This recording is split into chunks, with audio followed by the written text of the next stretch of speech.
My mouth opened, and this time I couldn't stop myself. "Yeah," I said, voice cracking. "Yeah, I'm here." The moment I answered, the tunnel exhaled. Not air, pressure. A subtle release that made the red light steady, made the vibration under my boots settle into a calmer, deeper hum. Like a machine finding the right frequency. The voices that had been spilling secrets fell silent all at once. For a second, there was nothing but the low, patient resonance in the concrete. Then the tunnel spoke with the calm satisfaction of a system that had successfully authenticated a user. "Confirmed," it said. "Occupancy stable." My stomach turned. "That's not," I began. "Don't struggle," the tunnel said, gently enough to sound almost kind. "You've already done the hardest part." The red lights began to shift. Not flicker, rearrange. The strips that had been behind me moved to the walls, and the walls seemed to move closer without actually moving. The geometry of the tunnel changed in the way a dream changes. The same place, but reasserted under different rules. I pushed off the wall and tried to jog toward the direction I'd been walking, toward the exit, toward the control shed, toward the idea of outside. After 20 steps, I stopped. The 400-meter marker I'd passed earlier was on the wall again. Same chipped yellow paint, same smear beneath it. My blood went cold. I backed up. It stayed there. I moved forward again. It stayed there too. The marker wasn't a point anymore. It was a condition. The tunnel had snapped me into a loop. "You can't pace out of this," the tunnel said quietly. "This isn't distance now. It's procedure." My throat tightened. "What do you want?" A pause. The hum deepened. "Consistency," it said. "A reliable signal, a voice that answers the right way every time." I swallowed hard. "You don't need me for that." The tunnel's tone remained neutral, bureaucratic. "We do," it replied. "Because you're human-shaped. Because you carry names correctly. Because your voice has the correct weight in other people's ears." The red lights pulsed once, and I felt it in my teeth. "Because you already belong to the infrastructure." The way it said infrastructure made my skin crawl. Like I was being categorized. Like my life was being filed. I clenched my fists and forced myself to breathe through my nose, trying to keep my mind from tearing apart. If panic took over, I'd say more. I'd answer more. I'd give it more hooks to pull with. "Don't answer," I thought, then almost laughed. Too late. "What happens now?" I asked. The tunnel didn't respond immediately. Instead, my radio crackled again. My supervisor's voice came through. Weak, distant, like a signal dragged across too much concrete. "Are you in there?" he asked. "Are you hearing?" Static surged, swallowing him. Then my voice replaced it perfectly. "I'm in," it said. "It's safe." My stomach dropped. I yanked the radio from my belt and smashed the power switch. It kept speaking anyway. "I'm in," my voice repeated. "It's safe. Come down. Answer." I threw the radio down the tunnel. It clattered against the concrete and slid to a stop somewhere in the darkness. The voice continued, now coming from the tunnel walls themselves, everywhere at once. "I'm in," it said calmly. "It's safe." I pressed my palms to my ears, but it didn't matter. The sound wasn't traveling through air. It was traveling through me. The red lights brightened, and I realized the tunnel was no longer trying to tempt me with familiar voices. It was using mine. I staggered forward, desperate, and the tunnel gave me an exit sign. A glowing green exit arrow appeared ahead, mounted above a doorway that hadn't been there a second ago. Relief hit me so hard, I almost cried.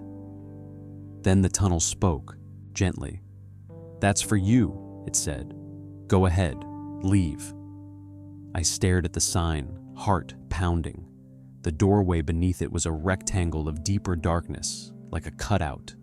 The edges were too clean for concrete. My body wanted to move toward it. My mind screamed not to. "You don't get it," the tunnel said, almost impatient now. "We're not keeping you here forever. We just need the first installation." Installation. The word made my stomach lurch. "I'm not," I began. "You already answered," it said. "Now you just need to exit correctly." The green exit sign pulsed, inviting. I took one step toward it. My boots squeaked faintly on damp concrete. As I moved, the tunnel's hum synchronized with my heartbeat. Not metaphorically, literally. The vibration matched the rhythm in my chest so perfectly that for a sick moment I couldn't tell which was which. I stopped. The hum continued. My heart continued. But they were still aligned. "Don't," I whispered. The tunnel responded with my own voice, right beside my ear. "Just go!" I jerked away and nearly fell. There was no one there, but the words had been intimate, close enough to feel breath. I backed up, shaking my head. The exit sign flickered, then changed. The letters rearranged without moving, like the sign itself was learning grammar. Exist. My skin went cold. The tunnel spoke softly. "If you refuse," it said, "we'll keep calling, and you will keep answering. That's what you do." My throat burned. "I don't." A pause. Then, from far down the tunnel behind me, a voice called my name again. Not my mother, not my supervisor. Me calling myself. It was quieter than the others had been. Smaller, like a voice you'd use when you didn't want anyone else to hear. It said my name the way I said it in my head. My mouth opened reflexively. I bit my tongue hard enough to taste blood. The tunnel hummed with faint amusement. "See?" it murmured. My eyes watered. My hand shook. I could feel the compulsion like a physical pressure behind my ribs, as if answering was a valve that had to open to release something. I forced myself to turn away from the exit exist sign and walk in the opposite direction. The tunnel allowed it. That was the worst part. It didn't block me. It didn't punish me instantly. It just watched and waited, confident as gravity. I walked until my legs ached and the damp air burned my throat. The junction appeared again, the auxiliary tunnel to the right, darker than the main line. The sign above it, flow control, was gone. In its place, scratched into the concrete in fresh gouges, voice routing. The auxiliary tunnel was no longer a passage, it was a function.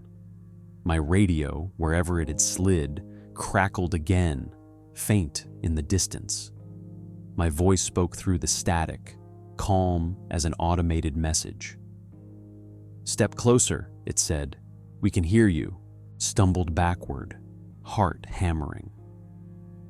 The tunnel behind me brightened with red emergency light, as if herding me toward the auxiliary passage. I realized then that I wasn't choosing. I was being routed. The tunnel was steering me toward the place where it processed voices, where it tuned them, where it installed them. "No," I whispered, shaking violently. The tunnel's own voice softened again, like a supervisor trying to de-escalate a panicked employee. "You're tired," it said. "Let us take over the calls." I backed away, but the main tunnel behind me was wrong now.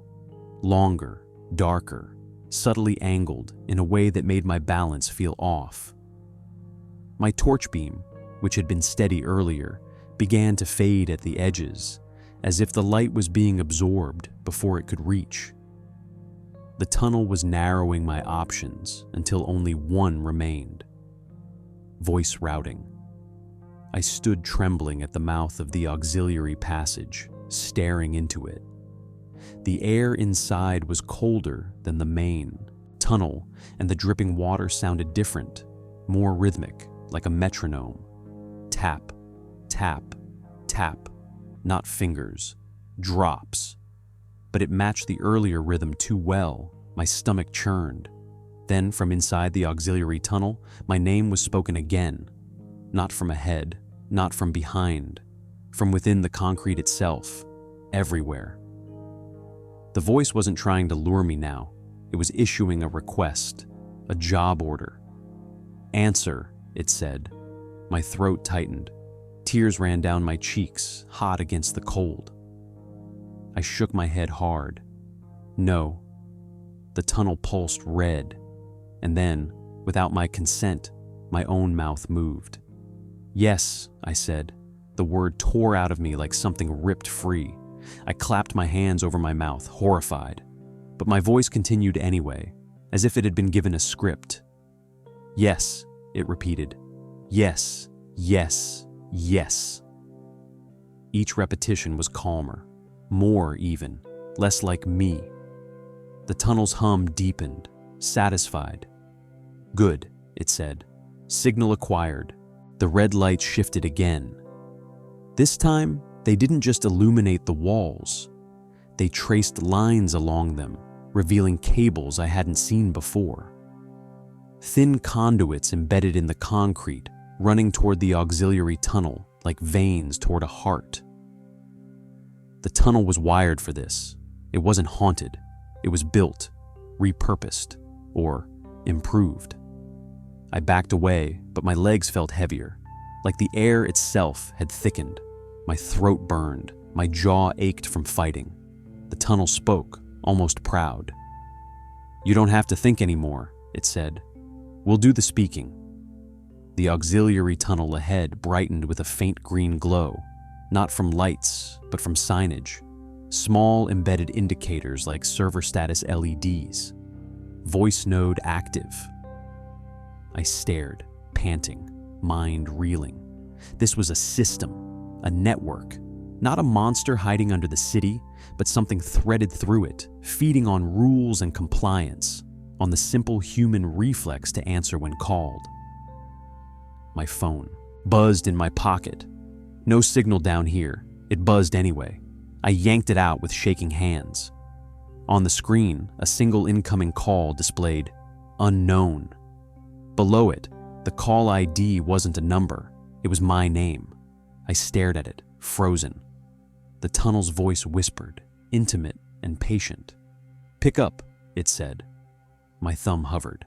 I tried to drop the phone. My fingers wouldn't open. My thumb swiped without permission. I answered. Silence. Then my own voice spoke from the phone speaker, calm and clear, like a recorded greeting. Thank you for calling, it said. Please hold. A soft tone followed, like an automated system. Then faintly, I heard the sound of another tunnel. Another drip. Another echo. Somewhere else, far away, someone was standing beneath another sign, reading the same rule, feeling the same unease. And my voice, now routed, spoke into that distant space. It called a name, not mine, someone else's. A real person, confused, alone, in another piece of infrastructure. My throat tightened around a sound that wasn't a sob or a laugh. No, I whispered. The tunnel's hum vibrated in my bones. You're working, it said simply. That's all. My phone speaker crackled softly. I heard a distant voice, thin, nervous, respond to the name my voice had called. Hello? The tunnel shivered with pleasure. See, it murmured. They always answer. The green glow in the auxiliary tunnel brightened. Voice routing complete. The concrete beneath my feet pulsed once, and I felt a cold pressure behind my eyes, like someone pressing a thumb into the soft part of my brain. My voice on the phone continued, smooth and professional now. Please confirm your identity, it said. Somewhere far away, the nervous voice replied, "Yeah, it's me, I—" The line cut, not disconnected, reassigned. A click, then silence. My stomach dropped as I realized what that meant. It wasn't just learning voices. It was collecting them, installing them, turning living responses into permanent routing assets. A scream rose in my throat, but my body didn't produce it. Instead, my voice, my stolen voice, spoke calmly into the phone. "Thank you," it said. "Your response has been recorded." I tried to smash the phone against the wall. My arm lifted, my hand moved, and then it stopped inches from the concrete, suspended, as if the building itself had locked my joints. The tunnel spoke softly. "You can't damage company equipment," it said. Company. My eyes burned. I felt my mind fraying at the edges, not from fear, but from the sensation of being overwritten. Like my thoughts were being cued and replaced by approved phrases. I tried to say my own name out loud, to anchor myself. My mouth opened. The tunnel filled it. "Occupancy stable," my voice said. I tried again. "Signal confirmed," my voice said. I clenched my jaw until it hurt, forcing sound through teeth. "Stop," I managed. The tunnel's response was immediate. Tap, tap, tap. 3 dripping beats in the auxiliary passage. Then the tunnel said, almost gently, "You already did." The green "Exit Exists" sign behind me flickered to life again in the main tunnel, visible between red haze. This time it read something else entirely. "Employee exit." My stomach rolled. The tunnel was offering me a way out, not as me, as an installed component, as something that would leave the tunnel and carry it into other places. A relay, a mobile node. My throat tightened. "No," I whispered. The tunnel's voice, flat, patient, replied, "You can't stay here. You're not built for constant routing." A pause. "You'll burn out." It said it like concern, like maintenance. Then softly, like a promise, "We'll use you until you stabilize." My legs began moving. I didn't choose it. I walked toward the employee exit, sign, body trembling, phone still pressed to my ear as my own voice continued its calm system script. "Please hold," it said to nobody. "Please hold." The further I walked, the less the tunnel echoed. The acoustics normalized. The damp smell faded slightly. The air warmed. I saw faint daylight ahead. Impossible, because it was midnight, but the tunnel was offering an illusion of outside, a gentle transition so my mind wouldn't reject it. The exit door appeared, a steel door with a push bar, a normal door, a comforting lie. I pushed it open and stepped out into the night. Cold air hit my face, real and sharp. Rain-slick grass beneath my boots. Highway noise overhead. A normal world. For a second, relief surged so hard I almost collapsed. Then the streetlight above me flickered on. It hadn't been on when I arrived. It clicked to bright white and held steady. My phone buzzed, still at my ear, still on the call. My voice spoke softly now, no longer, automated, almost intimate. "You did great," it said. My stomach dropped. I lowered the phone slowly and stared at the screen. The call timer kept counting. The caller ID was still my name. I tried to hang up. My thumb hit end. The call didn't end. The voice continued, now coming from somewhere else too, faintly from the streetlight's hum, from the electrical box by the fence, from the vibration in the ground. The infrastructure around me was waking up, connecting. My throat tightened. "Please," I whispered, not even sure who I was pleading with. The tunnel's voice, behind my voice, beneath it, answered calmly. Now you can do your job anywhere. I backed away from the service entrance, trembling, eyes wide, and realized with absolute horror that I could feel it, not behind me, inside my head. A subtle pressure, like an app running in the background. A readiness, a compulsion to respond. A new instinct layered over my own. My phone rang. Not buzzed. Rang out loud. I hadn't heard that ringtone in months. The screen showed unknown again. I stared at it, shaking. From somewhere across the highway, far away, I heard my name called. Softly, clearly, from a voice I didn't recognize. Someone else's voice. A person out there, near another entrance, near another sign. Calling my name into the night, testing the system. My mouth opened. I tried to clamp it shut. My jaw didn't obey. I answered, voice steady and calm and not mine anymore. Yes, I said. And deep beneath the highway, in the dark, the tunnel hummed, satisfied, routing my response to someone else, somewhere else, who had just heard their name called and couldn't help replying. Tap, tap, tap. Then, in the far distance, another emergency light flickered on, and another, like the city itself was waking up to take calls.